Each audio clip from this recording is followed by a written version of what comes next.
Where I come from in Southern California, this weekend is a weekend of huge preparation. It actually began weeks ago.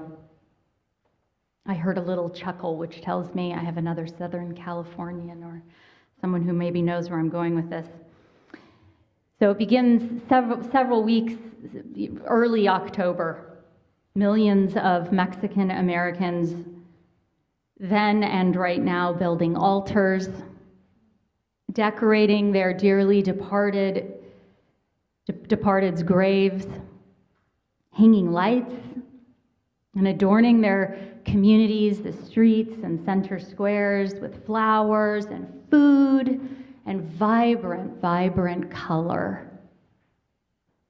As a child, it was my favorite time of the year because the city, Los Angeles, was just transformed into a place of indescribable beauty.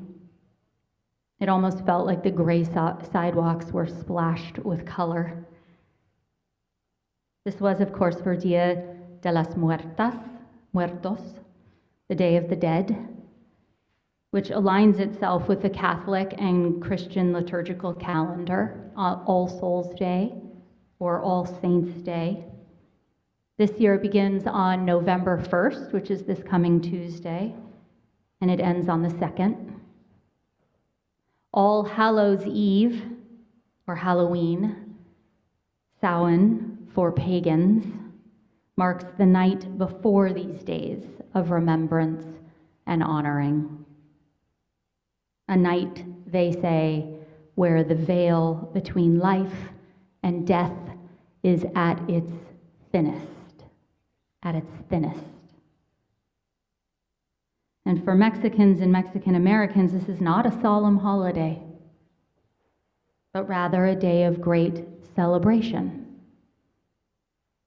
And this is interesting to me. Celebration and remembrance. I remember as a young girl being shocked when Dia de los Muertos was finally explained to me. Watching these communities prepare and feast and celebrate, hearing their music and dancing and laughing all night long in the neighborhood we lived in, the news felt like cognitive dissonance to me. I couldn't understand how those ruckus street parties had anything to do with grieving or mourning. That was not how we did it in my family. Of course, for those of us who have known and experienced great loss and grief, and this is all of us in some way or another, none of us are untouched by loss and grief. We know acutely the great and beguiling, inexplicable wonder that plants itself right in the center of grief and memory. For there, amid the heartbreak, sits what? A strange kind of beauty? How can this be? You know what I'm talking about. I am certain you do. Memorializing and remembrance unveils an often hidden, unspoken truth that we are all tangled up in, something precious and wonderful. Life made meaningful by our capacity to love. Life made meaningful by our capacity to love. That's my best attempt at trying to articulate this thing of beauty that is shared grief and shared remembrance. That's my best attempt, life made meaningful by our capacity to love, to understand how in the world celebration could possibly have a seat at the table.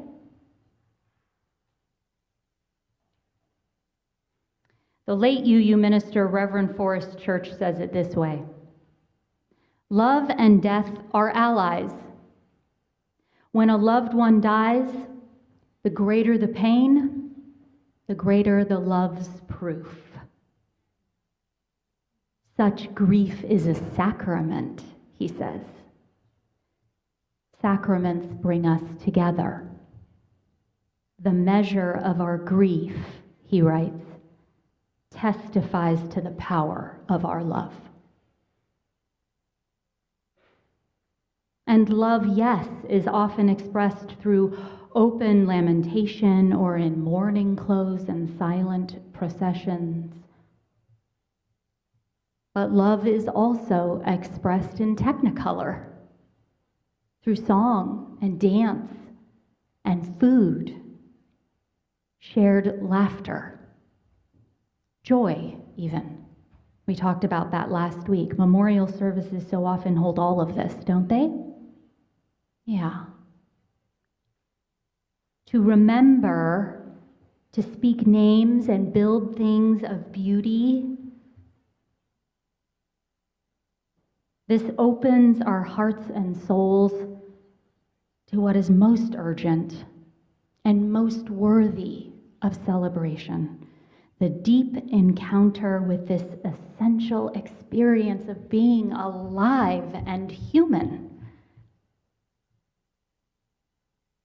That, by the way, captures the heart of the Day of the Dead. Celebrations. A celebration of this essential experience of being human and alive, and the celebration of the ancestors, the dearly departed's experience of being human and being kept alive through remembrance. And by doing this, by finding meaningful rituals and days during the year that mark thinning veils and making them beautiful and rich in vibrancy and honoring together, by doing this, we not only engage in remembering, keeping our loved ones' stories and spirits alive, and knowing deeply, deeply that the thread that connects us to those who have passed is never severed. It is never severed. But we also remember how to better live ourselves. That is the power of these kinds of rituals. We remember who we are. We remember where we belong and to whom we belong to. That's the hope and possibility. We remember that which is most sacred and mysterious, worthy of building an altar for and to. Some of us remember about God, for so often the face of God is depicted simply as the face of love.